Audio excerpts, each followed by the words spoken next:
Pour la troisième année consécutive, Luçon accueillait en fin de semaine dernière un village de la science dans le cadre de la fête du même nom.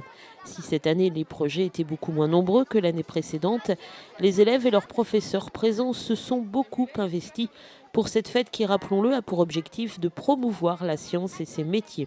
Et pour les classes, y participer a justement plusieurs intérêts. Alors l'intérêt, il est double. Je dirais, c'est d'abord faire des sciences aux élèves dans la classe. C'est vrai que c'est un vrai moteur de savoir qu'on va devoir le présenter à d'autres élèves. Et après, il y a tout un travail qui est sur la langue, comment expliquer les choses clairement, structurer sa pensée, faire des schémas, réaliser des affiches. Donc ça permet aux élèves en fait de travailler de façon très complète et de façon surtout très motivante et de partager avec d'autres le plaisir de faire des sciences et tout simplement le plaisir de s'intéresser, de découvrir le monde autour de soi. Ainsi, l'école du centre à Luçon a travaillé sur le corps humain et son fonctionnement. Et pour tout comprendre de la circulation du sang, ils ont réalisé une maquette que nous présente Manon. Ça explique ce qu'il y a dans le sang. Il y a des globules rouges, il y a aussi de l'oxygène, c'est les globules rouges qui le transportent.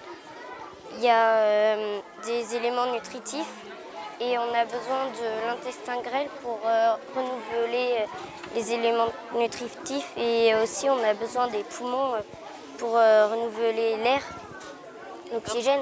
À l'école publique de Trièze, on a plus travaillé sur les sciences biologiques en s'intéressant aux animaux petits et grands qui vivent dans la mare de la commune.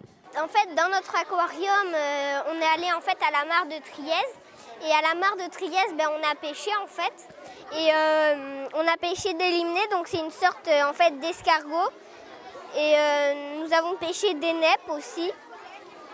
Et les escargots en fait, ils se sont mis sur les herbes qu'il y a. Et en fait, ils ont pondu. Dans un bac en blanc, nous avons pêché une grosse écrevisse. Et nous avons pêché 2 petites. Moi, je trouve que c'était bien. Donc, en plus, c'est bien parce qu'on va aller le faire ça tous les mois. Donc, ça va, c'était bien.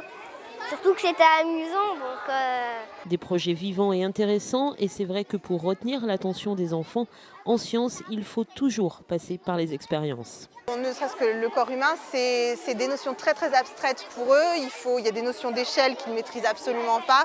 Et même si en mathématiques, on essaye de leur faire un peu calculer le grossissement d'une cellule sur une photo, ça ne leur parle pas vraiment directement. Donc en fait, il y a vraiment besoin de repasser par des manipulations, des choses très simplifiées et tout, puis qui sont attractives, dans lesquelles ils ont du plaisir. Et c'est par là, de toute façon, qu'on les amène aux sciences et au reste, quoi qu'il arrive. Et parmi les curieux venus visiter ce village de la science, les élèves ont eu le plaisir d'accueillir Philippe Doriot, inspecteur de l'éducation nationale sur le secteur de Luçon, un visiteur de marque qui prouve, s'il en était besoin, l'intérêt éducatif de cette fête de la science.